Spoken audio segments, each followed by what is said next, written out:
সূরা নিসা তারতিব বিন নুজুল, নাজিলের ধারাবাহিকতা তথা কোন সূরার পর নাজিল হয়েছে তা বিবেচনায় এটি ৯২তম সূরা। এর আগে সূরা মুমতাহিনা ও পরে সূরা জিলজাল নাজিল হয়েছে। তারতিব ফিল মুসহাফ, বর্তমান কুরআন মাজিদের বিন্যাস অনুযায়ী এটি চতুর্থ সূরা। এর আগে আছে সূরা আলে ইমরান ও পরে সূরা মাইদা। চতুর্থ হিজরিতে নাজিল ৯ আয়াত ১৭৬, এক নজরে নিসা সূরা নম্বর ৪ মাদানী নামের রহস্য। নিসা মানে নারী। এই সূরার অনেকগুলো আয়াতে নারীর অধিকার নিয়ে আলাপ করা হয়েছে, যেমন বিয়ে, মোহরানা, ভরণপোষণ, ওয়ারিশি সম্পদে তাদের ভাগ, এতিম, নারীর সাথে আচরণ ইত্যাদি। সেখান থেকেই সূরার নাম হয়েছে নিসা। এ সূরায় নারীর মর্যাদা ও অধিকার প্রতিষ্ঠার ব্যাপারে বিশেষ জোর দেওয়া হয়েছে। কুরআনে গোটা একটা সূরার নামই যেখানে দেওয়া হয়েছে নারী, সেখানে ইসলামে নারীর আলোচনা কতটা ব্যাপক, নারীকে কতটা গুরুত্বের চোখে দেখা হয় তা আর বুঝবার বাকি থাকার কথা নয়। মেজর থিম: এক, নারী ও এতিমের অধিকার। বিয়ে ও পারিবারিক জীবন। ২, ওয়ারিশি সম্পদ বণ্টন নীতি। বাবা মা ও আত্মীয়দের হক। ৩, সমাজে নারী পুরুষের দায়িত্ব বণ্টন। সমাজে বিশৃঙ্খলা সৃষ্টির দায় ও শাস্তি। সূরার শুরু শেষ সম্পর্ক। সূরা শুরু হয়েছে ন্যায় বিচারের আহ্বান জানাবার মাধ্যমে। বলা হয়েছে, মানুষ, তোমরা তো একই আত্মা থেকে সৃষ্টি হয়েছ, তাই একে অন্যকে ঠকিও না, দায়িত্ববোধ শেখো। আর সূরার একেবারে শেষে এসে ওয়ারিশি সম্পদের বণ্টন নীতি আলোচনা করা হয়েছে। তার মানে সূরার শুরুতে মানুষকে দেওয়া হয়েছে ন্যায্যতার শিক্ষা, আর শেষ অংশে এসেছে সম্পত্তি ভাগাভাগির সময় সেই শিক্ষা বাস্তবায়নের আদেশ। অন্য সূরার সঙ্গে সম্পর্ক।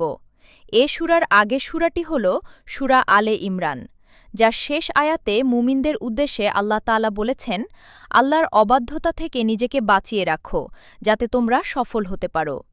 সূরা নিসার প্রথম আয়াতেও শোনা যায় একই সাবধানবাণী, ও মানুষ, তোমাদের রবের অবাধ্যতার পরিণতির ব্যাপারে সাবধান হও।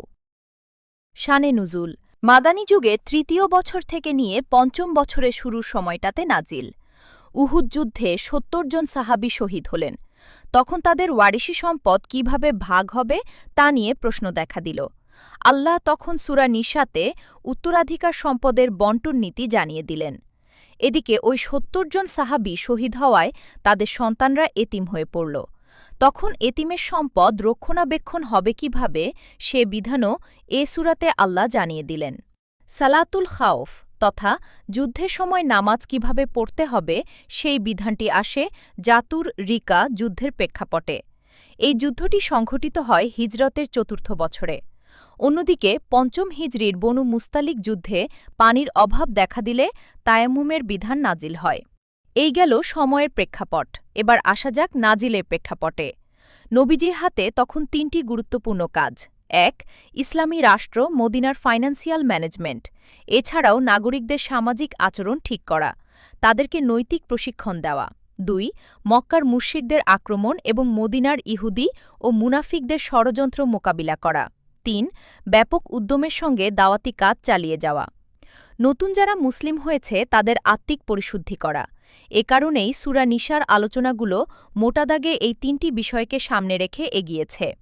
সূরা বাকারাতে দেওয়া হয়েছে সামাজিক ও পারিবারিক আইনের রূপরেখা, আর এ সূরায় সেসব আইনের আরও বিস্তারিত ও খুঁটিনাটি বিষয়গুলো নাজিল করা হয়েছে। দেখুন বুখারী ৩৩৪, ৪১২৯, মুসলিম ৩৬৭, ৮৪২। সেগমেন্ট: অধিকারের নতুন সংজ্ঞা। জাহিলি যুগে সুযোগ সুবিধা সবটা ছিল পুরুষ ও নেতাগোছের লোকদের জন্য। আল্লাহ সেটা ভেঙে দিলেন। নারী, শিশু, এতিম এরকম বঞ্চিতদেরকে অধিকারের আলাপে যুক্ত করলেন। ক্ষমতার নতুন বিন্যাস। এতদিন ক্ষমতা মানে ছিল শোষণ। আল্লাহ বললেন, ক্ষমতা মানে শোষণ নয়, বরং আমানত। ক্ষমতাবানদের অবশ্যই ন্যায্যতার ভিত্তিতে রাষ্ট্র পরিচালনা করতে হবে, এমনকি সেটা নিজের স্বার্থের বিরুদ্ধে গেলেও। যুদ্ধবন্দী ও অমুসলিমদের অধিকার। মানুষের প্রতি ভালোবাসায় সবক জাতিসংঘ নয়, ইসলামই সবার আগে আমাদেরকে শিখিয়েছে। যুদ্ধকালীন পরিস্থিতিতে নারী, শিশু ও বেসামরিক নাগরিকদের প্রতি আচরণ কেমন হবে, যুদ্ধবন্দীদের সাথে আচরণ কেমন হবে, সূরার শেষ ভাগে এসেছে সেসব আলোচনা। ফজিলত নবী বলেছেন, যে ব্যক্তি কুরআনের প্রথম ৭টি সূরা আঁকড়ে ধরে সে জ্ঞানী। আহমাদ আল মুসনাদ ২৪,৪৪৩ হাসান। কজ অ্যান্ড ইফেক্ট সমাজে শান্তি ফেরাবার পয়লা শর্ত আগে পরিবারে শান্তি ফেরানো। পারিবারিক সম্পর্ক তেতো হলে মুসলিম সমাজ তাসের ঘরের মতোই ভেঙে পড়বে। সেন্ট্রাল থিম ঐক্য ও সংহতির এক সমাজ বিনির্মাণ করা, যার ভিত্তি হবে তাওহীদ গতিপথ। ১ আদর্শ সমাজ একটি আদর্শ সমাজ গড়ে তোলার মূলনীতি। মানুষ হিসেবে মানুষের যে দায়িত্ব তা মনে করিয়ে দেওয়া হয়েছে। ২ তাওহীদের প্রতি দাওয়াত ইহুদি খ্রিস্টানদেরকে সঠিক দিন ইসলামের দিকে আহ্বান জানানো হয়েছে। সেই সাথে মানবজাতিকে বোঝানো হয়েছে মানুষ হিসেবে তোমাদের কিছু দায়-দায়িত্ব রয়েছে, রয়েছে অধিকারও। ৩ নিফাক থেকে মুক্ত হওয়া জরুরি। মুনাফিকি ও জিহাদ কখনো একই সাথে চলতে পারে না। মুনাফিক চেনার উপায়ও বাতলে দেওয়া হয়েছে এখানে। ৪ ইহুদি খ্রিস্টানদের কর্মপদ্ধতি ও তার জবাব। ইহুদি খ্রিস্টানদের মনগড়া বিভিন্ন দাবি তুলে ধরে সেগুলোর জবাব দেওয়া হয়েছে। সেই সাথে করা হয়েছে ইতিহাস পর্যালোচনা, কেস স্টাডি। সহিহ মুসলিমের একটি হাদিসে এসেছে, একবার নবীজি দীর্ঘ সময় ধরে দোয়া করলেন, তারপর সাহাবীদের দিকে ফিরে বললেন, আমি আমার রবের কাছে ৩টি জিনিস চেয়েছি, তিনি আমাকে 2টো দিয়েছেন, বাকি একটি দেননি। আমি আমার রবের কাছে দোয়া করেছি, আমার উম্মতকে যেন দুর্ভিক্ষ দিয়ে ধ্বংস না করেন। তিনি আমার দোয়া কবুল করেছেন। আমি আমার রবের কাছে দোয়া করেছি, আমার উম্মতকে বন্যায় ডুবিয়ে যেন ধ্বংস না করেন। তিনি আমার এ দোয়াটিও কবুল করেছেন। আমি আমার রবের কাছে আরও দোয়া করলাম, আমার উম্মত যেন নিজেরা ঝগড়া বিবাদ, মারামারি ও খুনোখুনিতে না জড়ায়। তিনি আমার এ দোয়াটি কবুল করেননি। নবীজির এ দোয়াটি আল্লাহ কবুল না করার কারণ তিনি আমাদেরকে পরীক্ষা করতে চান। এ সূরায় আল্লাহ আমাদেরকে ঐক্যবদ্ধ থাকার আদেশ দিয়েছেন বহুবার। এমনকি উহুদ যুদ্ধে ঐক্যবদ্ধ না থাকার পরিণাম কি হয়েছে হাতে কলমে তা ধরিয়ে দিয়েছেন। তাই এ বিষয়টি নিয়ে আমাদের গভীরভাবে চিন্তা করা উচিত। দেখুন মুসলিম 2890। ওভারভিউ আয়াত 1 থেকে 6। সকল মানুষের সৃষ্টি একটিমাত্র আত্মা থেকে, এতিমদেরকে ঠকানো যাবে না, মোহরানা দিয়ে একাধিক বিয়ে বৈধ। আয়াত 7 থেকে 18। সম্পদের উত্তরাধিকারে নারী পুরুষ উভয়েরই দাবি আছে, তবে তাদের হিস্সা সমান নয়, এটাই আল্লাহর ফায়সালা। আয়াত 19 থেকে 28। মোহরানার টাকা নারীর ব্যক্তিগত সম্পদ, যেসব নারীকে বিয়ে করা হারাম তাদের তালিকা। সকল ক্ষেত্রে প্রবৃত্তি দমন জরুরি। আয়াত 29 থেকে 57। নারী পুরুষের দায়িত্ব আলাদা, এই দায়িত্ব পালনের মাধ্যমে সৃষ্টি হবে সভ্য সমাজ, কিন্তু ইহুদি খ্রিস্টানরা তা হতে দিতে চায় না। আয়াত 58 থেকে 70। শাসক যতক্ষণ আল্লাহ ও তার রাসূলের বিধান অনুযায়ী শাসন করবে, গণমানুষ ততক্ষণ তাকে মেনে চলতে বাধ্য থাকবে। আয়াত 71 থেকে 93। যুদ্ধের নির্দেশনা আসার পরিপ্রেক্ষিতে মুনাফিকদের ষড়যন্ত্র, এদেরকে চিনতে ভুল করা যাবে না, হত্যার বিধান নাজিল হল। আয়াত 94 থেকে 113।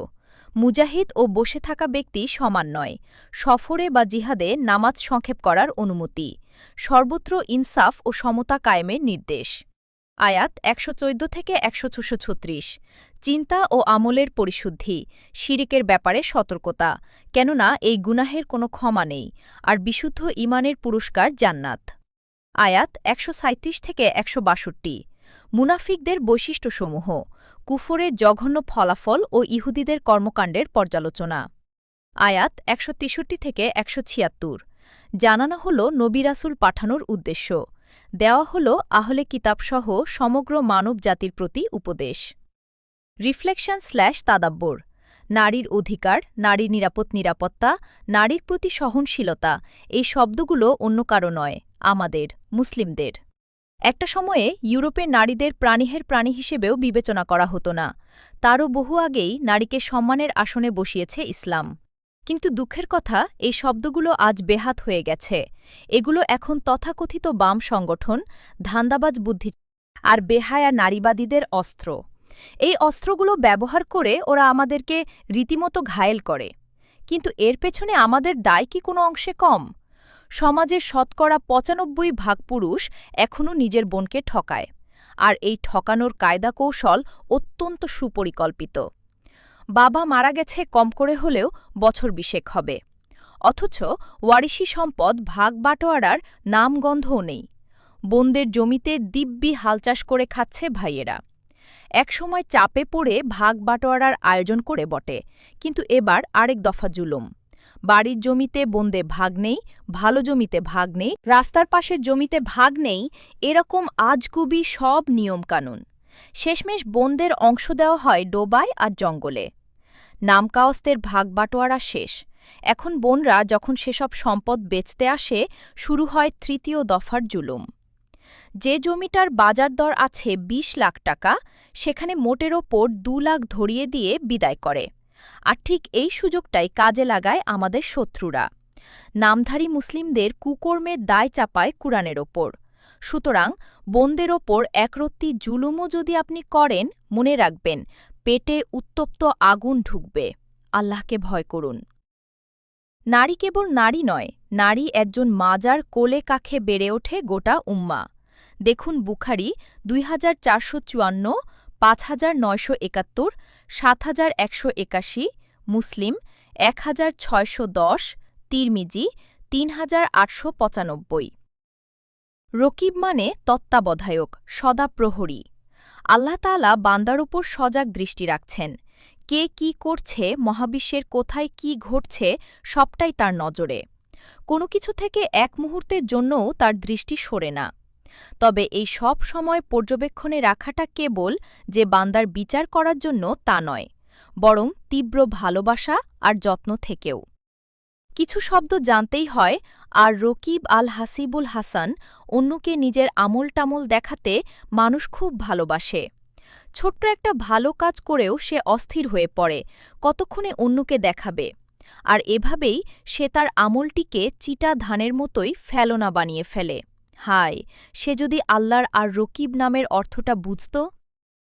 ছোট থেকে ছোট কোনো আমলও তার দৃষ্টি এড়ায় না। গভীর রাত্তিরে ভরা আধারে সামান্য একটা পয়সা দুঃখিনীর হাতে তুলে দিলেও তিনি তা দেখেন, খুশি হন। তার এই দেখাটা বুঝি যথেষ্ট নয়? তাকে ডিঙিয়ে কাউকে না কাউকে দেখাতেই হবে, জানান দিতে হবে সোশ্যাল মিডিয়ায়। দেখুন ঝাজ্জাজ, তাফসিরু আসমাইল্লাহিল হুসনা ৩১, মুসলিম ২৫৬৪। হাসিব শব্দটি দুটো অর্থে আসতে পারে। ১. হিসাব গ্রহণকারী, ২. যথেষ্ট। আমরা যে হিসাব কথাটা বলি না, হাসিব শব্দটিও অনেকটা ওরকম। আল্লাহ তাআলা আমাদের প্রত্যেকটা কাজকর্ম হিসেব করে রাখেন। কিয়ামতের দিন আবার গুনে গুনে সেসবের প্রতিদান দেবেন। তার মানে আল্লাহর হাসিব নামটি আমাদেরকে শেখায় কাজ করবার আগে ভেবে চিন্তে করা উচিত।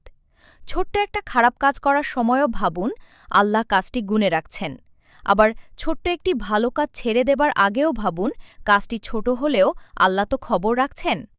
তার হিসেবের খাতায় তো ছোট বড় সবই যোগ হয়, তাহলে কাজটি কেন ছেড়ে দেব? এবার আসা যাক পরের অর্থটিতে।